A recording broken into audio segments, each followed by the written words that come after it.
Halo, kali ini kita akan membahas saham-saham di sektor perbankan. Nah, sebelum kita mulai, seperti biasa kita coba menganalisa pergerakan IHSG selama 1-2 minggu ke depan. Kita lihat di sini untuk IHSG sendiri tertahan di resistance 67, 50, 67, 60. Yang kita bisa lihat kalau kita telusuri lebih lanjut adalah IHSG sebenarnya ini membuat pola bearish yang bernama pola head and shoulder. Karena setelah naik setinggi 7400, IHSG masih susah, masih sangat sulit untuk naik di atas 6750. Nah, kita harus waspadai kalau memang IHSG turun ke level 6500-nya, karena kalau kita turun jebol dari level itu, maka IHSG selanjutnya berpotensi melemah hingga ke 5700. Nah, apakah hal ini masuk akal? Nah, kita bisa lihat pergerakan saham-saham di sektor perbankan yang kebetulan merupakan penggerak pergerakan untuk IHSG ini sendiri. Kita mulai dengan saham BBCA, Bank Sentral Asia. Di sini kita bisa lihat pola yang mirip dengan IHSG.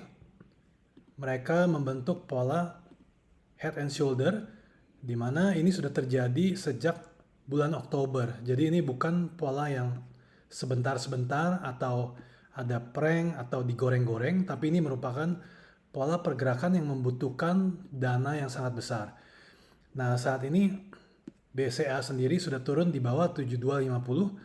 Jadi kalau memang BCA tidak bisa naik di atas 7250 kembali, maka BCA akan cenderung melemah hingga ke 6200. Tentu saja ini tidak akan terjadi dalam jangka waktu 1 atau 2 bulan, tetapi arahnya untuk BBCA ini masih turun ke bawah. Berikutnya adalah saham BBRI, Bank Rakyat Indonesia. Walaupun BBRI mempunyai pola bearish, tapi tidak terlalu lama, bentuknya seperti BCA. Jadi ini pola yang namanya inverse cup with handle, kebalikan dari cup with handle. Nah, jadi sudah terjadi sejak bulan Februari.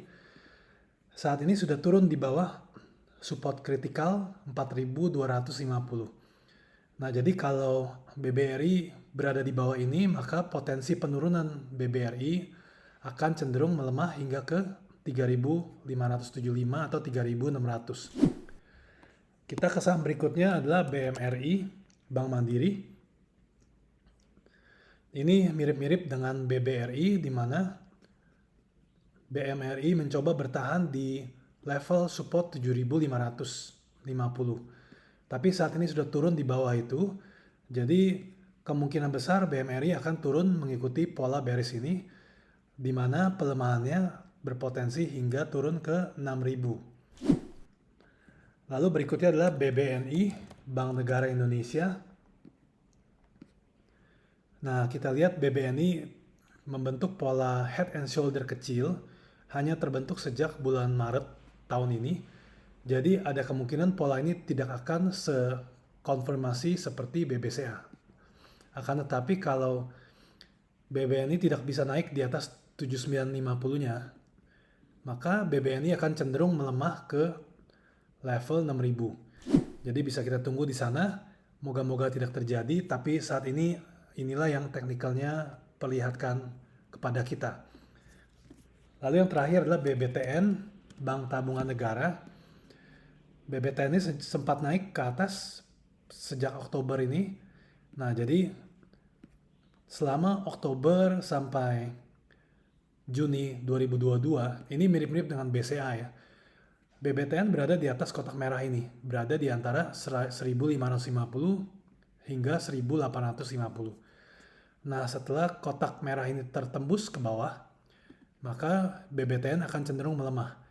Nah, pada saat ini potensi penurunan BBTN hingga ke 1250. Selama pola pembalikan arah di sini belum terbentuk, maka target penurunan ini yang kita harus lihat. Jadi jangan terlalu cepat untuk membeli. Kalau kita lihat ke belakang, 1250 pun merupakan support yang pernah terjadi di bulan Juli 2021. Jadi ada kemungkinan BBTN ke sana juga mungkin membentuk sideways yang lumayan lama. Seperti ini. Seperti itu. Nah, jadi sekian saja untuk update technical di sektor perbankan. Kita coba lihat beberapa bulan ke depan apakah ada penguatan dari sektor ini. Kalau memang tidak ada, maka kita bisa lihat potensi penurunan dari saham-saham perbankan ini bisa tercapai. Terima kasih, sampai ketemu di video berikutnya.